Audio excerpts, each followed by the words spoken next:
우리 시작하도록 하겠습니다.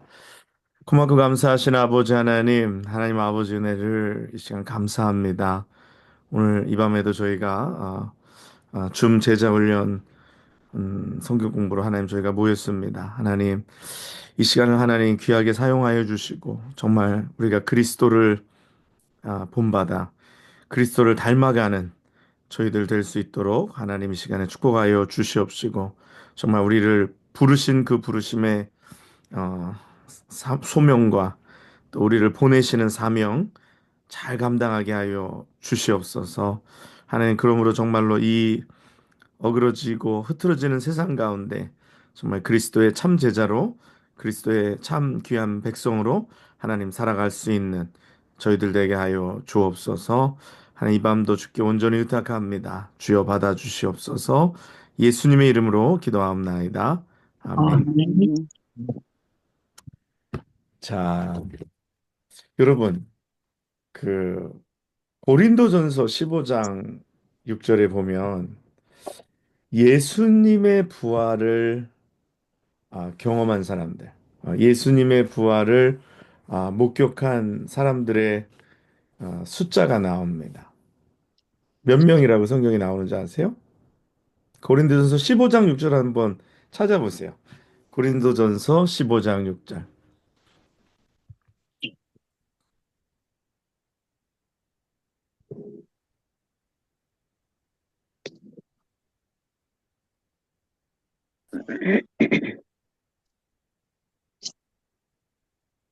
그 후에 500여 형제에게 일시에 보이셨나니 그 중에 지금까지 대다수는 살아있고 어떤 사람은 잠들었으며. 네, 몇 명이라 그래요? 500여. 500여 형제에게 보이셨다. 그렇게 말씀합니다. 생각을 해봤어요. 부활하신 예수님을 본 사람이 500여 명인데, 예, 500여 명인데,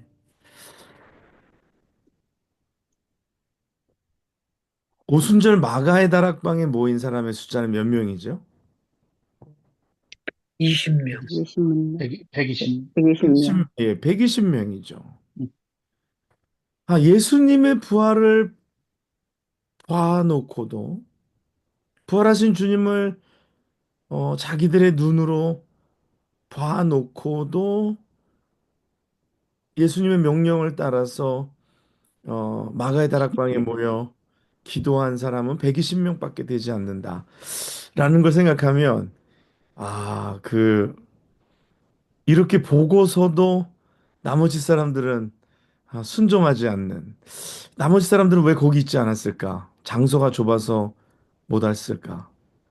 그런 생각을 해봅니다. 그래서 이게 참, 아, 열매가 맺어지는 게 참 쉽지 않은 것 같아요. 예? 여러분 같으면 만약에 부활하신 주님이 나타나셔서 승천하시면서 이렇게 말씀하셨는데, 음, 그 자리에 있지 않다는 게 오히려 이게 더 불가능한 일 아닙니까? 이게 더 놀라운 일 아닙니까? 어, 부활하신 주님께서 그렇게 말씀하셨는데 4분의 1 정도 되죠. 그러면 4분의 1만 남고 나머지 4분의 3은 그 자리에 있지 뭐 어떤 이유에서든지 이것도 참 쉽지 않다. 그런 생각을 하게 됩니다. 그러면서 또 하나는 이 제자라는 것이 교회 안에도 이 제자의 어떤 수가 어, 많기보다는 제자의 수가 적은 거. 이게 이게 너무 이렇게 실망할 일만은 또 아니다라는 생각을 갖기도 해요. 뭐 부활하신 주님을 만난 사람이 500명인데 그 중에 120명만 마가의 다락방에 모여서 성령 받은 거 생각하면 이게 우리 인간이 이렇구나. 우리 인간이 이렇게 연약하구나. 우리가 이렇게 부족하구나라는 생각을 하면서 어떻게 보면 양이 아니라 양이 아니라 그저 그 중에서 정말 뭐 요즘 그런 말 하죠. 창조적인 소수. 정말 어떻게 보면 그 가운데 택함 받은 그 주의 종들, 그 변화받은 자들이 세상을 결국은 변화시키는 거구나.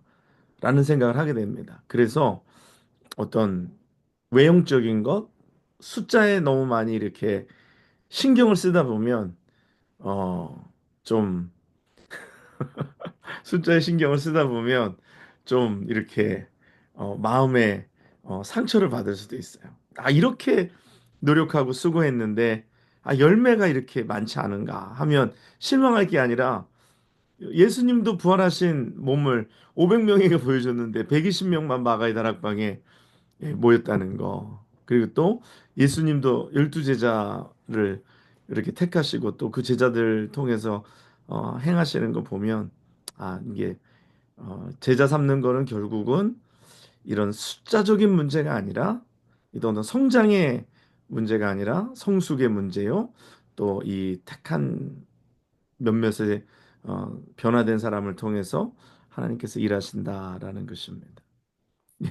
우리 조영태 지사님, 이은혜 지사님 아직 짐이 덜 풀려가시고 보니까 주변에 네 박스가 굉장히 많고 네 전에 보던 환경과는 좀 달라진 그림이 나오네요. 네 감사합니다. 네 그래서 우리가 예수 그리스도의 제자가 되는 거는 우리가 예수 그리스도를 닮아가는 것인데 예수 그리스도를 닮아가는 것인데 그런데 예수 그리스도만 닮는 것으로 그냥 끝나는 것이냐라는 것을 우리가 생각할 때에 우리가 예수님을 본받는 거는 당연합니다. 그거는 뭐 변함없는 진리고 그것은 변함없는 우리의 어떤 어 뭐라 그럴까요? 제자가 된다는 것의 전제라는 것을 우리가 이야기할 수 있습니다. 그런데 사도 바울이 뭐라고 이야기하냐면 너희는 나를 본받는 자가 되라 이렇게 얘기합니다. 그러면서 내가 그리스도를 본받는 자가 된 것 같이 내가 그리스도를 본받는 자가 된 것 같이 너희는 나를 본받는 자가 되라. 이게 무엇을 의미할까요? 우리가 예수님을 보고 갑니다. 우리가 결국은 예수님을 닮아가는 거고 예수님을 본받는 거예요.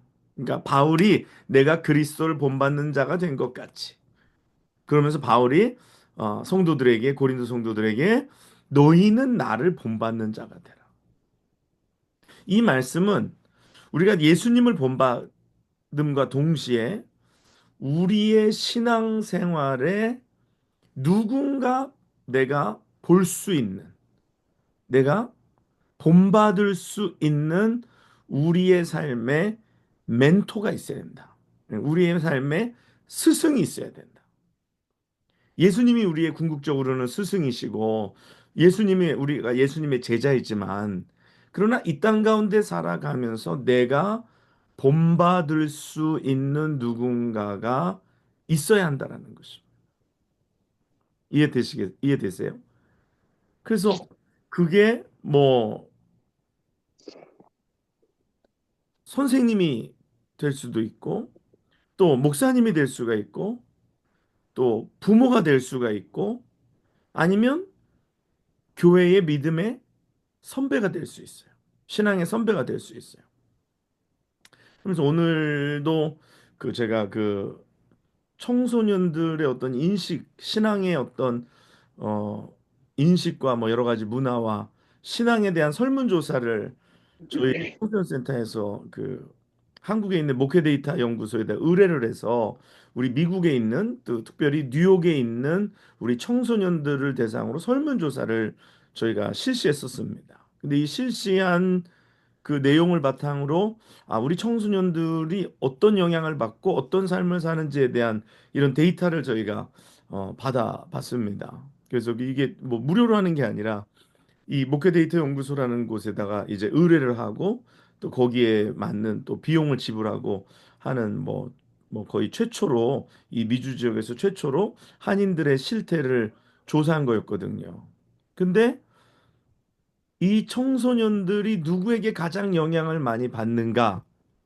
영향을 받는가를 한국과 미국과 이런 데이터를 비교해서 어, 제시했는데 미국에 사는 우리 청소년들이 자기의 신앙에 가장 영향을 많이 받는 사람이 누구냐? 이은혜 집사님 누굴 것 같아요? 누가 우리 자녀들이 신앙에 가장 많은 영향을 받는 것 같아요? 부모일 것 같은데. 부모일 것 같아요? 정답입니다. 네. 근데 이게 한국하고는 달라요. 한국하고는 다른데 미국에 있는 우리 2세들 자녀들이 신앙에 가장 영향을 많이 받는 사람들이 부모인데 근데 이게 부모를 아버지 어머니로 나눴어요. 나눠서 조사했는데 어머니가 내 신앙에 가장 큰 영향을 준다라고 답을 했습니다. 우리 청소년들이. 그 다음에 두 번째가 이제 목사님, 전도사님. 그 다음에 세 번째가 친구들. 그리고 그 다음에 네 아버지. 번째가 아버지. 아버지도 좀 반성해야 돼요. 아버지들이 좀 반성해야 됩니다. 이게 뭐 모든 아버지가 다 그런 건 아니겠어요. 우리 아버지 지금 놀래서 나타나셨는데 아버지가 네 번째입니다. 어머니가 첫 번째고 이 미주예요. 미주 뉴욕이에요. 뉴욕을 지금 설문조사한 거예요. 어머니 1등, 그다음에 목회자, 목사님, 전사님 2등, 3등 친구들, 뭐 교회 선후배 포함해서 그다음에 4등이 아버지. 뭐 이렇게 되어 있습니다. 그러므로 이게 무슨 말이냐면 우리는 예수님을 보고 가지만 우리가 이 땅에 살아가는 동안에 우리가 누군가 보고 배울 수 있는 이 땅의 롤 모델이 있어야 된다는 거예요. 이 땅의 롤 모델이 우리 특별히 청소년들에게는 자녀들에게는 부모가 어머니가 롤 모델이 되어야 한다라는 거예요. 이게 굉장히 중요합니다. 장로님. 그렇죠? 예, 맞습니다. 이 롤 모델이 되어 주어야 한다는 거예요. 내가 우리 교회의 성도들에게 롤 모델이 되어 주어야 한다는. 우리 장로님은 롤 모델이 되어 주고 계시죠. 내가 누군가의 롤 모델이 되어 줘야 돼. 그러니까 목회자가 제자의 삶을 사는 것을 보여줌으로 롤 모델이 되어 주어야 한다라는 거예요. 왜냐하면 사람은 사람을 보고 닮아가기 때문이에요. 그렇죠? 그래서 쇠를 연단하는 거는 쇠입니다. 그렇죠? 사람을 이제 사람을 훈련하는 것도 사람입니다. 우리가 하나님이라는 예수 그리스도라는 목표를 보고 예수 그리스도를 닮기 위하여서 가지만 그래도 우리의 이 세상 속에 지금 내가 뭔가 만질 수 있고 나하고 이야기 나눌 수 있고 나에게 도전을 줄 수 있는 사람이 이 멘토의 역할을 해 주어야 한다. 이게 뭐 멘토라는 말 굳이 바꾸면 오늘날 시대 스승이라는 스승. 그래서 영어로 멘토가 있고 이게 스승이라는 거죠. 그다음에 그 영어로 teacher이라 그래서 그냥 가르치는 이제 선생님, 교사. 근데 teacher이가 필요한 것이 아니라 오늘 이 시대의 제자 삼기 위해서는 teacher이보다 멘토가 필요하다. 그냥 뭔가 인포메이션을 전달하는 교사보다 삶으로 가르쳐주는, 삶으로 보여주는 멘토가 필요하다. 그러니까 아버지가 그래야 되고 어머니가 그래야 되고 목회자가 그러해야 되고 교회의 신앙의 선배들이 그러해야 한다는. 그 옛날에 우리가 그걸 보면서 무슨 생각을 했냐면 옛날에 한국에는 교회는 선배 문화가 있었어요. 중고등학교 때 선배, 우리 선배, 교회 선배, 우리 선배 신앙의 선배가 어떻게 했고 그래서 우리 선배가 한 대로 후배들은 따라가는 거죠. 근데 이게 수제비 집안이 되다 보니까 뭐 먼저 는 거나 나 죽는 거나 다 같이 떠오르다 보니까 이게 뭐 너도 한 표 나도 한 표 뭐 너도 어 너만 잘났냐 나도 잘났다 그러다 보니까 이게 선배의 이런 문화가 없어졌어요 교회 안에서. 또 뭐 본이 되는 선배도 많이 찾기가 어렵고 맨날 보여주는 거 못된 짓 하는 거 보여주고 그러니까 이 선배 문화가 붕괴가 된 거예요. 그러다 보니까 뭔가 내가 보고 따라갈 수 있는 가시적인 우리의 롤 모델 또 뭐 롤 모델이라고 얘기할 수도 있고 제가 아까 말한 멘토 또 이런 뭐 스승이 좀 필요한 시대죠. 그래서 목회자가 성도들이 좀 보고 따라갈 수 있는 그런 멘토가 좀 되어줘야 됩니다. 예. 그리고 그러나 또 목회자와 성도와는 좀 더 거리가 또 있어요. 목회자의 삶과 성도의 삶이 조금은 차이가 있잖아요. 왜냐하면 목회자는 이 평생을 주께 드리기로 하고 부름받은 또 사람이고 또 세상 일을 하기보다는 목회에 헌신되어져 있기 때문에 아무래도 목회자보다는 아무래도 목회자의 영향이 있지만 분명히 있지만 그 목회자와 이 중간 정도의 역할하는 그러니까 장로님이나 권사님이나 집사님 이 믿음의 선배들이 있어서 나 저분 보고 가면 되겠다. 나 저분 따라가면 되겠다라는 뭔가 좀 가시적인 그런 거 있잖아요. 그 마라톤을 뛸 때에 마라톤을 이렇게 뭐 3천 명, 4천 명이 막 동시에 출발하잖아요. 그러면 마라톤에서 그 중에서 이제는 선수 그룹이 있다고요. 그렇죠? 마라톤 뭐 보스턴 마라톤, 뉴욕 마라톤 뭐 하면 그 선수 그룹은 저 뒤에 있는 사람이 쫓아갔다가는 이제 금방 이제 쓰러져서 이제 기절합니다. 그렇죠? 근데 선수 그룹은 아니지만 자기보다는 좀 잘하는. 그래서 앞에 좀 앞서가서 내가 선수 그룹은 못 찾아가도 내가 저 사람하고는 좀 이렇게 따라갈 수 있겠다. 그런 그룹 있잖아요. 그래서 그 사람을 쫓아가면은 어느 정도 목적지에 다다르는데 굉장한 도움을 주는 스피드도 그렇게 빠르지 않고 그러나 뒤에 오는 그 그룹을 이끌어 줄 수 있는 그래서 영적으로도 우리가 제자가 되는 그 삶을 사는 데 있어서도 이러한 우리의 삶의 롤 모델과 멘토가 있어야 된다라는 거죠. 그래서 보고 갈 수 있는. 그래서 그런 사람이 있어야 되고 내가 그런 사람이 되어 주어야 한다라는 거예요. 그래서 특별히 부모님들은 자녀들에게 신앙의 내가 교사로 내가 신앙의 스승으로 자녀들에게 이 멘토가 되어 줘야 된다는 거예요. 그래야지 얘네들이 나중에 혼자 독립했을 때에도 그 부모님에게 신앙 상담을 하게 된다라는 거예요.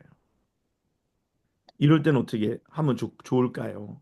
아니면 또 부모가 한 것을 최소한 보고 자기도 나도 저렇게 믿어야겠다. 나도 저렇게 살아야겠다라는 것이 주어진다는 것이죠. 그래서 이게 굉장히 중요합니다. 그래서 그 이번 통계를 통해서 신앙교육은 교회에다만 맡겨놓는 것이 아니라 신앙교육은 가정에서라는 그런 어, 데이터를 얻게 된 거예요. 그게 뭐 근데 미국만 그러고 한국은 안 그렇다 그러면 이게 굉장히 특이하게 될 텐데 한국도 순위는 약간 다르지만 그래도 한국도 마찬가지로 부모의 역할이 굉장히 중요하다. 그래서 부모가 자기 자식을 제자 삼아야 한다라는 것입니다. 그래서 실례로 부모가 새벽 기도하는 것을 보고 자란 사람들이 어른이 돼서도 새벽 기도를 쌓는다는 거예요. 그러니까 이게 뭘 내가 보여주느냐에 따라서 우리 자녀가 어떻게 신앙생활 하는지를 결정하게 된다라는 거예요. 이게 중요하지 않아요? 어?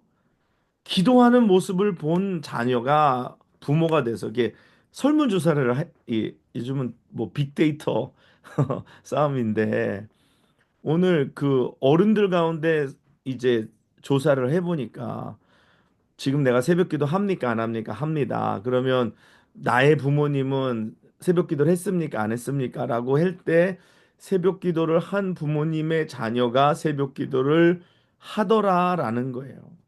가정에서 가정 예배를 드렸던 자녀가 성인이 돼서 가정을 꾸렸을 때 가정 예배를 드리더라라는 거예요. 이게 통계라는 거예요. 그러니까 이게 가정에서의 신앙 교육이 이렇게 중요하다라는 거예요. 이렇게 중요하다라는 거예요. 그래서 신앙 교육은 가정에서 이루어지는 것. 그래서 부모가 자녀를 제자 삼아야 되는 거고 또 교회에서도 목회자가 성도를 제자 삼아야 되는 거예요. 그러기 위해서는 이 신앙의 멘토링이 필요한 거고, 신앙의 코칭이 필요한 거고, 또 신앙적인 돌봄이 또 케어링이 또 필요한 것입니다. 그래서 이게 티처리는 되잖아요. 정보 전달하고 뭐 가르치는 거로 되잖아요. 내가 제자 삼는 거, 내가 예수 그리스도의 제자로 살아가는 거 보여주어야 하는. 그래서 그게 어려운 거죠. 그게 어려운 것입니다. 우리 고린도전서 4장 16절과 17절 읽어볼까요? 고린도전서 4장 16절과 17절.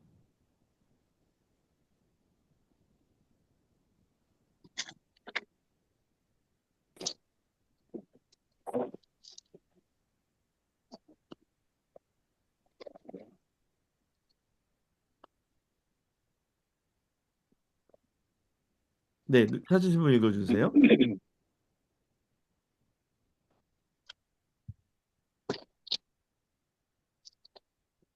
그러므로 내가 너희에게 권하노니 너희는 나를 본받는 자가 되라. 이로 말미암아 내가 주 안에서 내 사랑하고 신실한 아들 디모데를 너희에게 보내었으니 그가 너희로 하여금 그리스도 예수 안에서 나의 행사 곧 내가 각 교회에서 가르치는 것을 생각나게 하리라. 네, 음. 아멘. 오늘 바울은 오늘 디모데를 소개합니다. 그렇죠? 디모데를 소개하면서 신실한 아들이라고 얘기하는 신실한 아들. 그러니까 뭐 아버지가 아니죠. 진짜 아버지 아닌데 이게 믿음으로 낳은 아들. 그러니까 다시 말해서 제자로 삼은 거죠. 그러니까 디모데는 바울의 직접적인 제자입니다. 근데 이 디모데를 통하여서 오늘 고린도 교회에게 바울의 이야기를 전하고 또 가르치는 것을 생각나게 하는. 어. 그러면서 이런 관계가 있어야 한다.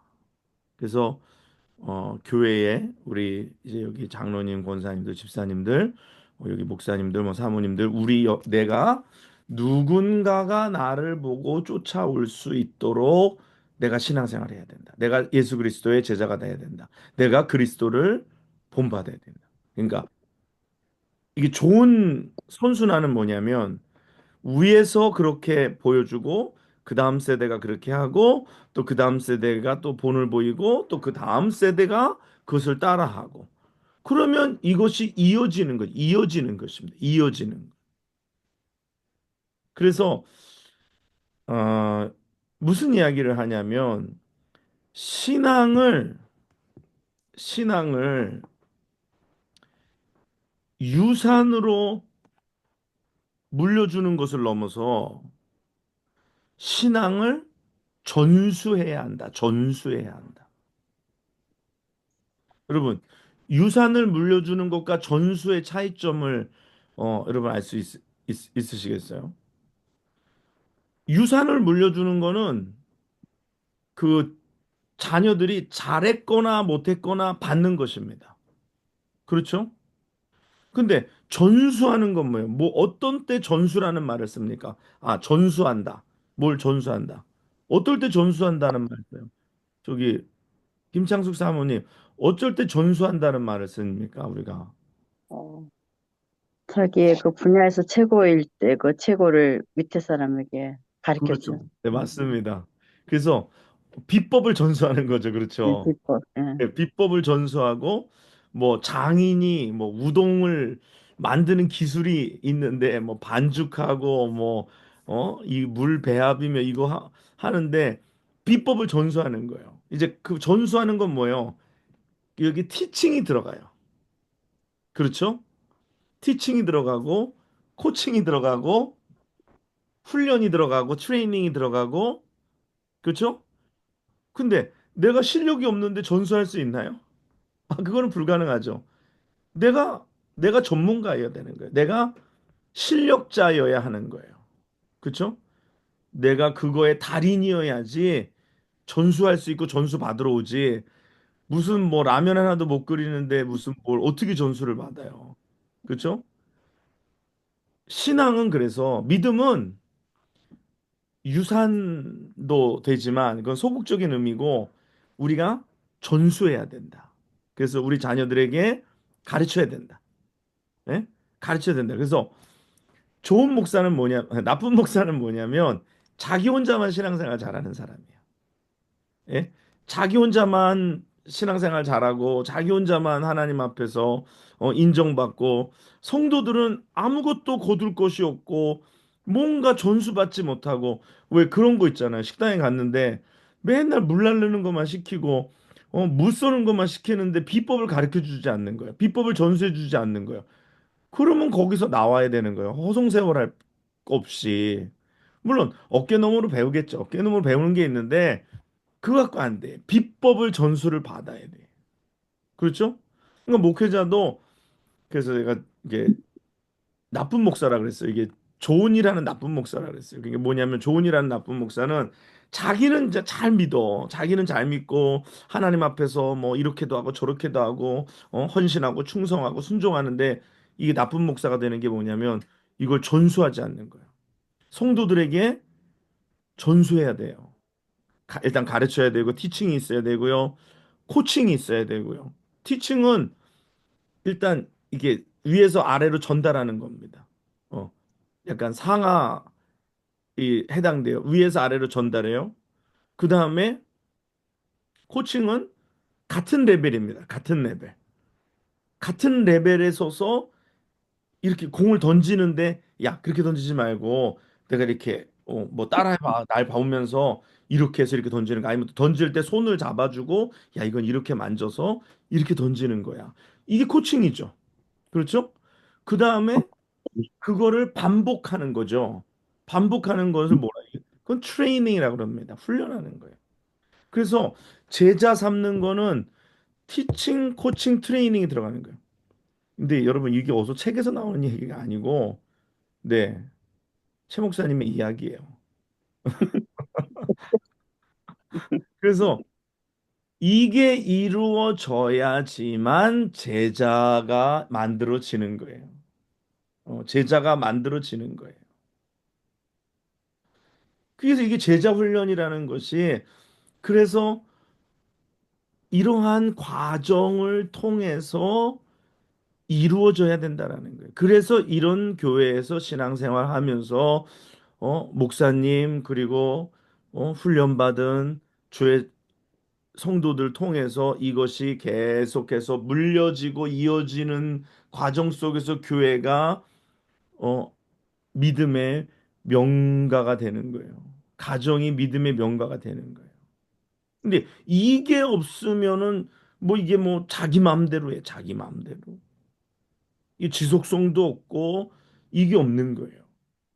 그래서 이 좋은 교회들을 이제 보면 한국에도 좋은 교회들을 보면 이런 게 정착돼 있는 교회는 좋은 교회더라고요. 예. 이렇게 성도를 훈련하고 가정에서 부모가 자녀를 훈련하고 그러니까 부모가 자녀를 제자 삼고 교회에서 목회자가 성도를 제자 삼는 교회가 건강하고 성장하고 하나님이 쓰시는 교회가 된다라는 거예요. 거기에는 뭐가 들어간다 했어요? 티칭이 들어가야 하는 거고 코칭이 들어가야 하는 거고 트레이닝이 들어가야 한다라는 거예요. 예. 그래서 오늘 여기 계신 우리 성도들이 내가 나 혼자만 신앙생활하는 것이 아니라 내 신앙생활이 내 뒤에 따라오는 사람들의 그들의 신앙에 영향을 끼친다라는 걸 분명히 명심해야 합니다. 그렇죠? 제 신앙생활이 성도들의 신앙생활에 영향을 미치고 또 여러분들의 신앙생활이 다른 성도들의 신앙에 영향을 미친다. 보통 보면 문제 있는 아이들만은 없습니다. 이게 선생님들이 동일하게 하는 얘기예요. 문제 있는 아이들만은 없어요. 문제 있는 부모가 있고 그리고 문제 있는 아이들이 있더라고요. 왜? 부모가 방치했거나 부모가 가르치지 않았거나 부모가 보여준 것이 잘못된 것이기 때문에 자녀들이 그걸 답습하는 거예요. 그래서 보면 부모의 영적인 상황이나 영적인 그러한 모습이 자녀들에게 전달돼요. 근데 그게 안 그랬으면 좋겠지만 자녀들은 야 너네는 그렇게 살지 말아라. 그래서 그들이 그렇게 안 살았으면 좋겠지만 간혹 그런 경우도 나타나지만 근데 통계적으로 평균적으로 부모의 영향을 굉장히 받게 되어 있습니다. 지극히 영향을 받게 되어 있어요. 그래서 여러분들의 자녀가 잘 되기 원하면 여러분들이 신앙생활을 잘 하셔야 돼요. 음. 그리고 성도들이 신앙생활을 잘하게 되기를 원한다면 목회자가 신앙생활을 잘해야 돼요. 어, 항상 그렇습니다. 자, 우리가 멘토가 돼야 되고 우리가 먼저 스승이 돼야 되고 내가 예수 그리스도를 닮아가고 또 누군가 나를 닮아서 어, 예수 그리스도의 제자가 되는데 롤 모델이 돼서 또 이정표가 되고 또 방향을 지시하는 것이 될 수 있다라는 말씀을 드렸어요. 그러면 내가 우리 자녀들에게 아니면 내가 우리 다른 성도들에게 어떻게 그들을 제자 삼을까? 여기서 뭐 티칭도 말씀드렸고 코칭도 말씀드렸고 뭐 그다음에 트레이닝도 얘기했는데 이런 것들이 잘 녹아져 있는 것 중에 하나 아니면 뭐 또 다른 것 중에 하나가 뭐냐면 표현하자면 선한 영향력이라는 것입니다. 선한 영향력. 나에게 선한 영향력이 있는 것. 누군가에게 영향을 미치려면 영향력이 있어야 하는 거예요. 그렇죠? 내가 누군가에게 영향을 끼치려면 내가 영향력이 있는 사람이 되어야 하는 거죠. 내게 영향력이 없는데 어떻게 다른 사람에게 어, 뭐 인플루언스를 줄 수 있습니까? 없죠. 그래서 내가 선한 영향력을 가져야 하는 거죠. 선한 영향력을 끼쳐야 하는 거죠. 그 선한 영향력의 반대말은 뭡니까? 악한 영향력이죠.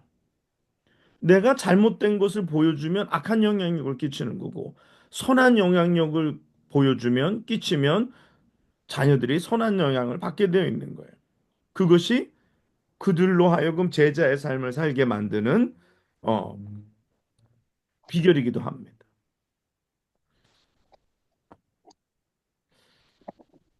변화된 자가 세상을 변화시킵니다.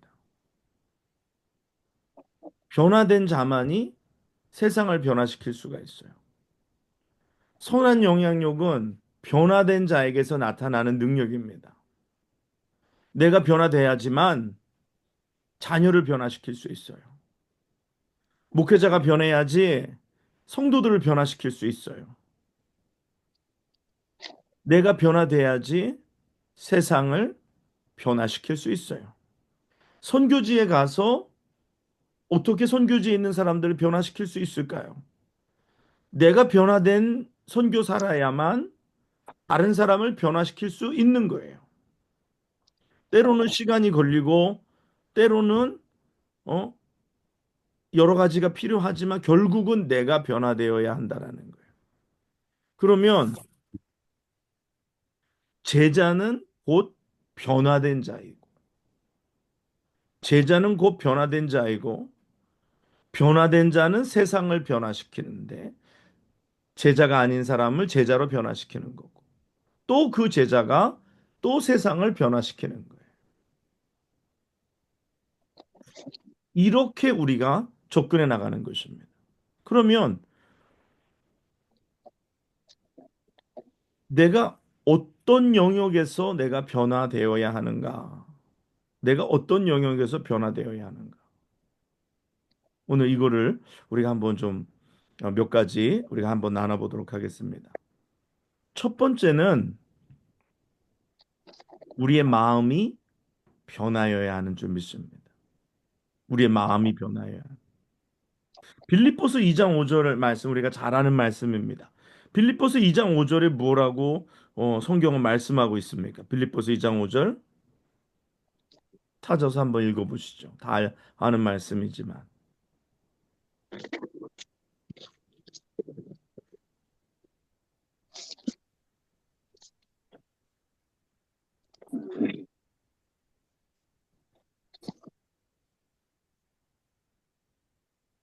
너희 안에 이 마음을 품으라. 곧 그리스도 예수의 마음이니.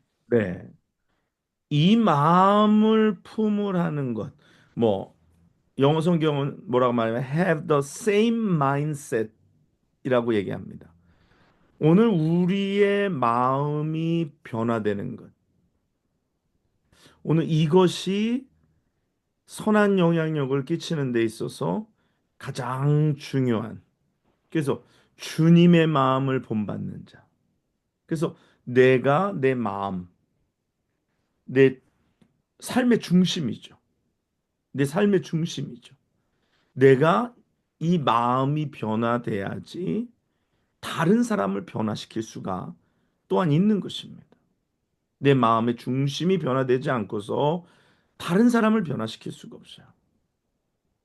그래서 이 마음에 대해서는 뭐 우리가 그 영에 속한 사람에 대한 이야기를 하면서 이것은 영적인 변화가 우리 혼의 변화로 혼의 변화가 어떤 우리의 삶의 행동의 육의 변화로 이어지는 것을 오늘 우리는 살펴보았었습니다.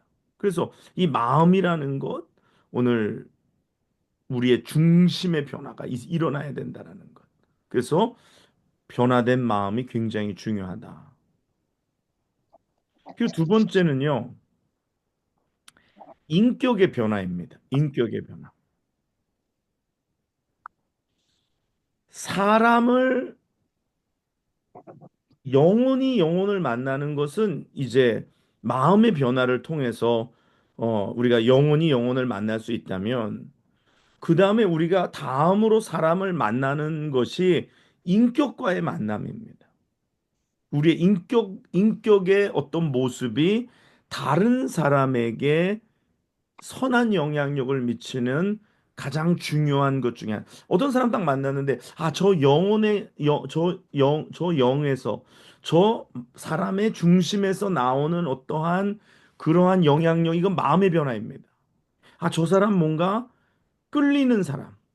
저 사람 뭔가 이렇게 나에게 영적으로 이렇게 어트랙티브한 거, 영적으로 이런 어떤 강함이 있는 거, 영적으로 뭔가 이런 붙드는 힘이 있는 것은 마음의 변화라고 이야기한다면 우리가 그냥 딱 누군가를 표면적으로 제일 먼저 딱 만났을 때 느껴지는 것은 뭐냐면 그 사람의 인격을 만나는 거예요. 그렇죠?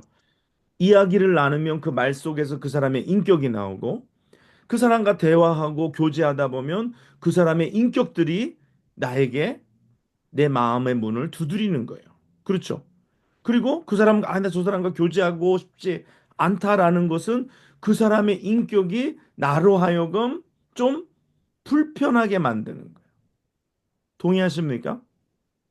다른 어떤 누군가를 만났을 때 저 사람 뭐 말은 하지 않았지만 뭐 이런 힘이 있고 좀 뭔가 이런 이런 마음의 변화에서 오는 그 사람의 어떤 이 영적인 그런 어떤 파워에서 오는, 또 아니면 그 사람의 그 영의 상태에서 오는 그 영향력이 있다면 그 사람이 영적인 변화가 그 사람의 인격의 변화로, 왜 성령이 우리 안에 들어오시면 성령이 우리를 변화시키시는데 그 영역들이 성령의 열매가 갈라디아서에서 나오는 성령의 9가지 열매가 오늘 우리의 인격에 다 열매와 관계되어 있는 것들이잖아요. 그 성령이 우리 안에 들어오시면 우리의 영과 우리의 혼을 변화시키시면서 우리의 인격적인 것들을 움직이신단 말이에요. 그래서 우리가 다른 사람과 대화하고 저 사람과 뭐 이야기할 때, 아, 저 사람 좋다. 아, 저 사람 참 훌륭한 사람이다라고 이야기할 때에 영적인 것도 물론 포함이 되겠지만 그것보다는 그 사람의 인격적인 면에 대해서 우리가 이야기한다라는 거예요. 그래서 이 우리가 인격적인 변화를 경험하고 인격적인 변화가 우리 속에서 일어나야지만 어떤 사람들에게 다가갈 때에 그들에게 선한 영향력을 끼치고 그 사람을 예수 그리스도의 제자로 삼을 수 있고 그 사람들이 나의 인격적인 변화, 성령 안에서 이루어진 인격적인 변화를 그들이 볼 수 있고 그것을 존경하게 되고 닮아갈 수 있게 된다라는 것입니다. 이것이 가정에서도 필요한 거예요. 그래서 제가 전에도 그런 얘기 늘 드려요. 부모가 자녀에게 인격적이어야 된다. 그렇죠? 부모가 자녀에게 비인격적이면 제자 삼지 못해요. 이거 부모 학교를 한번 해야 될 텐데. 제가 벌써 몇 년 동안 부모를, 자녀를 위한 새벽기도 하면서 그 말씀을, 쌓아놓은 것들이 있어요. 이제 유튜브에 그것들이 이제 존재 대부분 하는데, 그래서 언젠가 그거를 모아가지고 이제 뭔가를 좀 해볼 마음이 지금 있거든요. 근데 어쨌거나 부모가 자녀에게 인격적이지 않으면 자녀를 제자 삼을 수 없어요. 근데 우리가 흔히 자녀를 내 소유물이라고 생각하고 자녀를 내 거라고 생각하고 또 쟤네들한테 함부로 해도 된다라고 생각하고 말하고 행동하다 보면 우리는 무엇을 잃어버리냐면 제자를 잃어버립니다. 그리고 그런 자녀들은 그들이 성인이 됐을 때 부모를 찾지 않아요.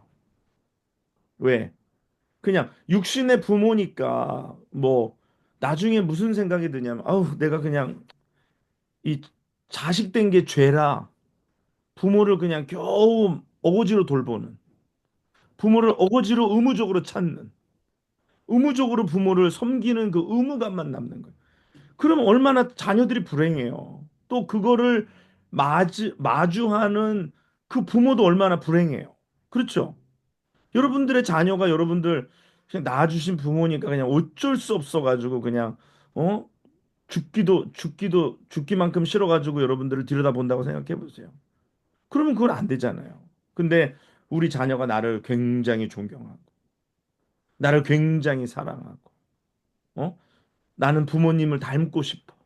나는 나의 어머니를 닮고 싶어. 나는 나의 아버지를 닮고 싶어. 저분은 내 인생의 신앙의 멘토고, 저분은 나의 스승이고, 나도 우리 부모님처럼 저렇게 예수 믿고 저렇게 늙어갔으면 좋겠다라고 얘기할 수 있다면 여러분은 성공한 거예요. 그래서 여러분이 아플 때 정말 달려와서 여러분을 돌아보고 여러분들을 케어하고 정말 의무감을 넘어선 내가 존경하고 사랑하는 부모로서 나의 멘토로서 내가 이렇게 정말 마치 디모데가 바울을 위하여서 그렇게 한 것처럼. 어떻게 좀 불편한가요?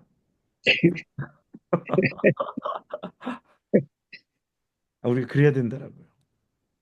네, 그래야 된다라고요. 그래야지만 됩니다. 그래야지만 됩니다. 근데 우리가 이 이민 생활 하다 보니까 우리도 스트레스가 많고 우리도 어렵고 우리도 진짜 힘들고 그러다 보니까 때로는 이게 굉장히 비겁한 짓인데 자녀에게 나의 고난스러웠던 것을 쏟아버릴 때가 많아요. 그런 것들을 자녀에게 흘릴 때가 많았습니다. 이게 진짜 회개해야 되는 일이고요. 그래서 정말 우리가 어, 하나님께서 자녀를 우리에게 맡기셨다. 저들을 제자 삼으라는 명령으로 맡기셨기 때문에 우리 자녀들에게 우리가 인격적으로라는 거는 그냥 그냥 존댓말을 쓰는 거가 의미가 아니라 어 존댓말로 애들한테 하라는 의미만이 아니라 그런 것을 얘기하는 것이 아니라 또 그러더라고요. 너무 어린 아이들에게 존댓말을 쓰는 거는 아이들에게 잘못하는 거라 그러더라고요. 그래서 아이들에게 아냐 하고 분명히 질서를 가르쳐 주는 거는 필요하다고 그건 얘기하더라고요. 그래서 그 존댓말 반말이 중요한 게 아니라 그 말에 인격이 있어야 나의 인격이 담겨져 있어야 된다라는 거예요.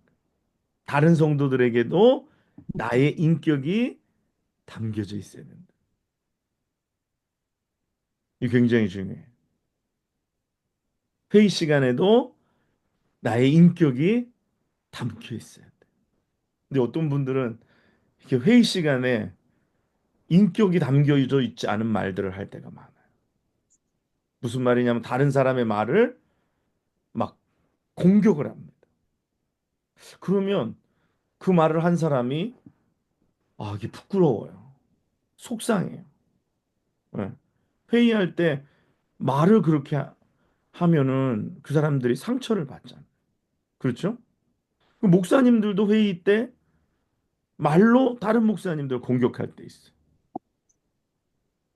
뭐 몰라서 그런다는 등, 뭐 이래서 그렇다는 등 이렇게 비인격적으로 뭔가를 이야기하는 거, 뭐 그게 팩트든 아니든 간에.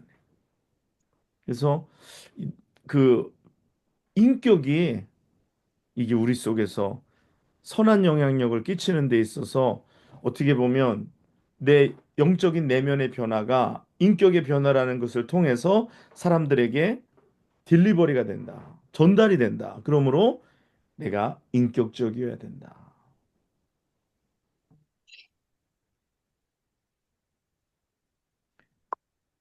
동의하십니까? 네. 네. 네. 이게 뭐 존댓말 아이들한테 쓰고 이런 문제가 아니에요. 아이들은 훈육하고 이런 문제랑은 다른 거예요. 그러니까 야단을 치더라도 인격적이어야 돼. 아이들이 잘못해서 그들의 생활 습관을 고치는 데 있어서도 인격적이어야 돼. 잘못했는데 비인격적으로 대하잖아요. 그러면 반감이 생깁니다. 어, 인격적이어야 된다.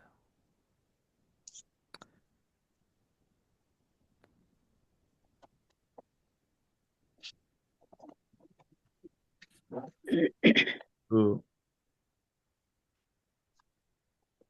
네, 넘어갈게요. 그다음에 세 번째는요, 우리의 관계가 변화받아야 된다는 거예요.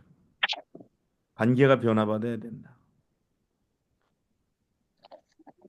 그게 뭐냐면 우리가 사람이 살아가는데 관계를 맺고 살아가잖아요. 그렇죠? 다른 사람과 관계를 맺고 살아가고 우리가 그 관계를 어떻게 유지하느냐, 그 관계를 어떻게 우리가 맺고 살아가느냐가 굉장히 중요한데 어떤 사람들은 꼭 이해 관계가 있을 때만 그 관계를 소중히 여기는 사람들이 있어요. 내게 유익이 되면 케어하고 유익이 안 되면 그냥 몰라라 하는 거. 그러니까 관계가 그냥 이해관계에만 있는 거예요. 이해관계. 그러니까 이 변화받지 않은 관계예요. 근데 변화받은 관계는 뭐냐면 그 관계의 중심에 그 관계의 핵심에 뭐가 있냐면 사랑이 있습니다. 이 사람은 나한테 도움이 되는 사람. 이 사람 나한테 피곤하게 하는 사람. 이 사람에게 별로 뭔가 내가 얻을 게 없는 사람. 이렇게 관계를 이해타산으로 또 내가 뭐 할 때는 어쩌다가 그게 아니면 딱 끊어버리는 또 필요할 때는 찾아오고 필요 없을 때는 난 몰라라 하는 그런 어떤 이해타산적인 관계가 오늘 사랑의 관계로 바뀌어야 되는 거죠. 저는 그래서 신앙생활 하면서 여러분과 제가 그런 사랑의 관계 안에서 또 여러분과 여러분들이 사랑의 관계 안에서 예수님과의 관계도 마찬가지예요. 이 사랑의 관계 안에서 하나님과의 관계가 형성이 돼야지 이 이해타산의 관계로만 정리가 되면 어떻게 되느냐면요. 하나님과도 이해타산으로만 관계가 정리되면 문제 있을 때만 하나님 앞에 찾아옵니다. 뭔가 기도 제목 있을 때만 하나님 앞에 찾아와서 엎드려요. 그리고 문제가 해결이 되면 하나님을 쳐다보지 않아요. 공감이 가십니까? 아멘. 예. 그래서 이게 사랑의 관계로 변화해야 되는 거예요. 하나님과의 관계에 있어서도 사랑의 관계로. 뭔가 니드에만 맞춰진 관계가 아니라 필요에 의해서만 맞춰진 관계가 아니라 사랑의 관계가 되어야 된다. 하나님과의 관계가.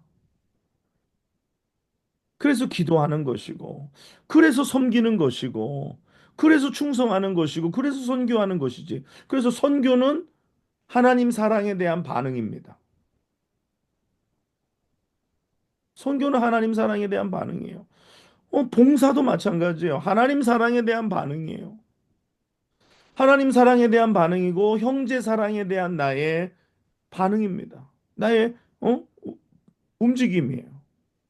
근데 이게 다른 것으로 이해관계 아니면 나의 어떤 거, 그러니까 나 중심적인 거, 나 중심적인 관계, 인간의 이해 타산에 묶여 있으면 이거는 이 관계는 건강하지 않아요. 이 관계는 사람들이 느껴요. 아, 이거 계산적이구나.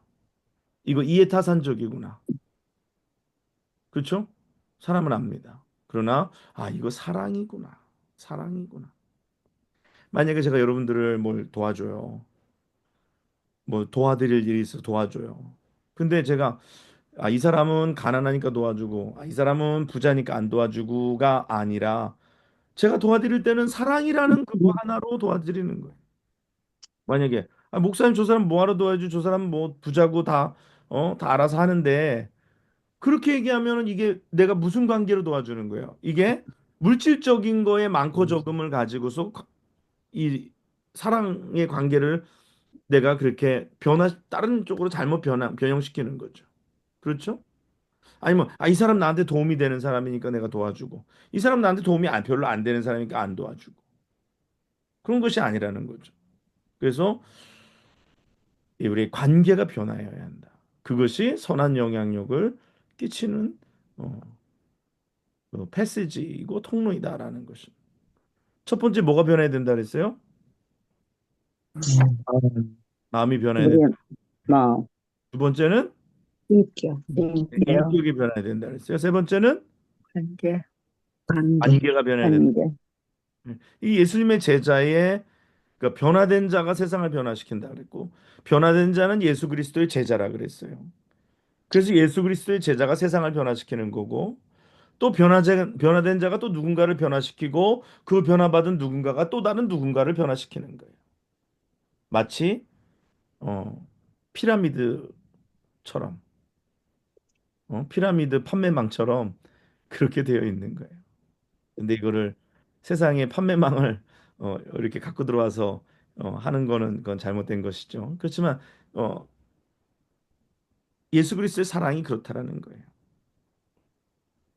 그래서 제자 삼는 거는 예수 그리스도를 중심으로 해서 이렇게 피라미드 조직이 되어야 되는 거예요. 그렇게 피라미드식으로 될 수밖에 없는 거죠. 그게 제자를 생산해내는 거죠. 자, 그다음에 네 번째로는 습관이 변해야 합니다. 습관이 변해야 됩니다. 뭐가 변해야 된다고요? 습관. 습관. 제가 지난 토마스 아케피스의 그리스도를 본받아를 소개하면서 한 부분을 소개하면서 그런 얘기했어요. 습관으로 습관을 습관은 바꾸라. 그런 얘기를 했어요. 습관으로 습관을 바꾸라. 그렇죠? 나쁜 습관은 좋은 습관으로 그 나쁜 습관을 바꾸는 거예요. 그래서 습관이라는 것을 다른 말로 하면은 거기에 훈련이라는 말을 쓸 수가 있습니다. 그렇죠? 훈련이 반복이 되면요, 그게 습관이 되는 거예요. 뭐 운동을 예를 들면 처음에 운동을 나가는 거 이제 훈련이에요. 훈련하는 거예요. 근데 두 번 하고 두 번 훈련하고 세 번 훈련하고 네 번 훈련하고 반복하다 보니까 반복된 훈련이 그 다음에는 뭐가 되는 거예요? 습관이 되는 거예요. 이게 좋은 습관. 그래서 좋은 습관을 들여야 되는 거예요. 좋은 습관을 들여야 되는 거예요. 그래서 언어도 습관이라고 했어요. 그렇죠? 언어도 습관이에요. 말도 습관입니다. 보면 말하는 습관이 잘못 들어가 있는 사람들 있어요. 불평하고 원망하고 이런 걸로 습관이 길이 들어져 있는 사람들이 있어요. 이거는 정말 습관을 정말로 바꿔야 됩니다. 이러면 복을 받지 못해요. 어, 언어의 습관이 바뀌어야 돼요. 근데 말은 습관이라는 걸 여러분 아시죠? 그래서 어떤 사람은 뭐 욕을 하면 이 사람은 욕이 습관이야. 그러니까 막 욕이 그냥 뭐 말에 그냥 뭐 막 이 접속사처럼 막 그냥 계속 들어가는 거예요. 근데 이 말의 습관은 어디에서 나오는 습관이냐면 마음의 습관에서 나오는 겁니다. 제가 전에 영에 속한 사람 하면서 그런 얘기 했어요. 마음의 생각하는 이것도 습관이다. 근데 사람의 마음은 마치 산에 이렇게 닦여진 길 같아서 주로 닦여진 난 길로만 가려고 하는 습성이 있다 이거예요. 그래서 무슨 일이 딱 생기면 마음의 습관이 있기 때문에 마음의 생각이 그쪽으로 가는 거예요. 육신의 습관이 있는 사람은 육신의 습관으로 문제를 바라보고요. 그렇죠?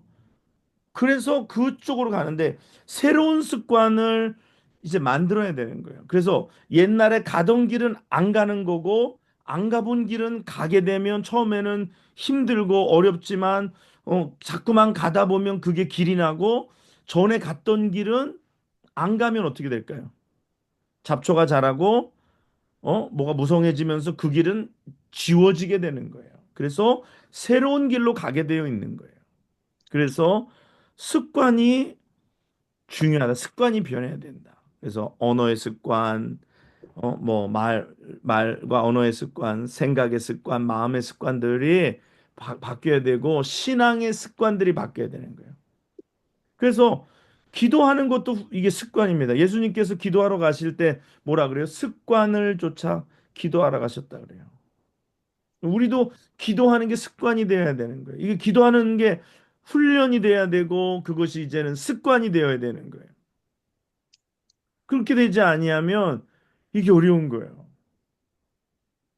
우리 여기 뭐 영모 형제가 안 보이는데 뭐 미란 자매 대신 보이는데 영모 집사님이 유조지에 살다가 새벽기도 오는 걸 그렇게 사모했어요. 근데 사모하는 게 어떻게 사모하냐면 처음에는요 교회 유튜브를 들으면서 사모했어요. 그거를 늘 들으면서 저한테 목사님 제가 유튜브로 저기 지금 집에서 뉴저지 저지시리에 살 때 그걸 계속 보면서 새벽기도 여기서 집에서 쌓고 있습니다. 그랬어요. 그래서 이제 이사를 여기 퀸즈 와이스톤으로 딱 오니까 이제 뭐 거의 하루도 빠지지 않고 특별한 날 아닌 다음에는 특별한 일 없을 때는 뭐 빠지지 않고 와요. 그래서 나는 결혼하면은 좀 바빠서 어쩔란가 싶은데 자기 혼자만 오는 게 아니라 또 자기 색시를 끌고 오는 건 아니지 같이 오는 거지. 끌고 오기는 뭐 개도 아니고 같이 와. 그러니까 너무 이게 보기 좋은 거예요. 너무 귀한 거예요. 그래서 이런 이게 새벽 기도가 이렇게 습관이 되면 나중에 뭐가 돼도 뭐가 됩니다. 근데 기도가 습관이 되어버린 사람은 뭐가 돼도 뭐가 돼요. 여러분 생각해 보세요. 와이스톤에서 오는 게 쉬운 일 아니에요. 올 때도 시간이 걸려서 오지만 갈 때는 그 출퇴근 시간에 껴서 가기 때문에 시간이 많이 걸려요. 쉬운 일 아니에요. 응. 근데 습관을 기르다 보면 그 습관이 우리를 축복의 지경으로 인도하게 될 줄 믿습니다. 때로는 음, 시간이 걸려요. 때로는 큰 것을 만들기 위해서는 더 많은 시간을 투자해야 될 때가 있어요. 근데 하나님은 그렇게 좋은 습관을 가진 사람들을 하나님은 반드시 사용하십니다. 좋은 습관을 길러야 돼요. 그래서 습관을 바꿔야 합니다. 습관을 바꿔야 돼요. 그 다음에 다섯 번째, 시간이 어떻게 됐나? 요까지 그냥 습관까지만 하고 다음 주에 어, 계속 이어서 하도록 하겠습니다. 네, 여러분 오늘 제가 몇 가지 얘기했어요. 먼저 변화된 자가 세상을 변화시키고 예수 그리스도의 제자는 변화된 사람이다. 그 사람들이 변화하는 거 오늘 네 가지에 대해서 얘기했어요. 첫 번째 뭐가 변화된 사람이라 그랬어요? 마음, 두 mindset, 번째 관계, 인격이 변화된 사람이라. 세 번째 관계, 관계, 관계. 관계, 네 번째 습관, 습관이라 그랬습니다. 그리고 우리가 그리스도를 본받는 것 제자로서 당연하고 그것이 우리의 큰 놈이지만 그게 존재이지만 그러나 우리가 또 누구를 닮아야 된다고요? 예수님, 예수님 닮는 거는 기본이고 그 다음에 우리가 목사님, 누군가 닮을 롤 모델 사람을 스승이 멘토가 있어야 된다. 음, 그렇죠? 내가 돼야 되고 내가 누군가를 그렇게 닮아가야 된다. 닮아가는 그 멘토가 있어야 된다. 바울에게 디모데에게 바울이 있었던 것처럼. 예? 또 서머나의 폴리갑이 디모데가 있었던 것처럼 누군가를 닮을 수 있어야 한다. 그런 말씀을 드렸습니다. 오늘 아무튼 제자의 삶이라는 거 어, 이걸 우리 배우는 데서 멈추지 말고 저도 가르치는 데서 멈추지 말고 저도 여러분들에게 뭔가 어, 밤바다의 등대와 같이 뭔가 하나 이렇게 길을 비춰주는 이정표가 되고 여러분들도 여러분의 자리에서 일로 가야 돼라고 이렇게 방향을 제시할 수 있는 그러한 여러분 됐으면 좋겠습니다. 특별히 뭐 여기에 부모님들 계시고 또 이제 부모님 되실 분도 계시고 한데 정말 가정에서 우리 자녀들에게 어, 본이 되고 스승이 되고 영적인 멘토가 돼서 우리 자녀들을 믿음으로 잘 이끌 수 있는 그런 우리 모두가 되시기를 주님의 이름으로 간절히 축복합니다. 아멘. 네, 제가 기도하고 마치겠습니다. 고맙고 감사하신 아버지 하나님, 하나님 아버지 은혜를 감사합니다. 오늘도 저희가 수요 제자 훈련 하나님, 성경 공부로 모였습니다. 하나님, 오늘 주신 말씀의 내용 속에서 저희가 깨닫게 하시고 배우게 하시고 정말 이것이 가르치고 배운 것으로 멈추지 말게 하시고 이것을 우리의 삶 속에 실천하고 또 순종함으로 행하는 저희들 다 되게 하여 주시옵소서. 이 시간을 온전히 주께 드립니다. 하나님 받아 주시옵소서. 이 모든 말씀 예수님의 이름으로 간절히 기도하옵나이다. 아멘. 네. 아멘. 네, 감사합니다. 네, 초원이 감사합니다. 안녕. 수고하셨습니다. 초원이야. 앉았어. 그래요. 네, 감사합니다. 네, 안녕히 감사합니다. 계세요. 네, 다음 예배 네, 시간에 뵙겠습니다. 안녕히 계세요. 감사합니다.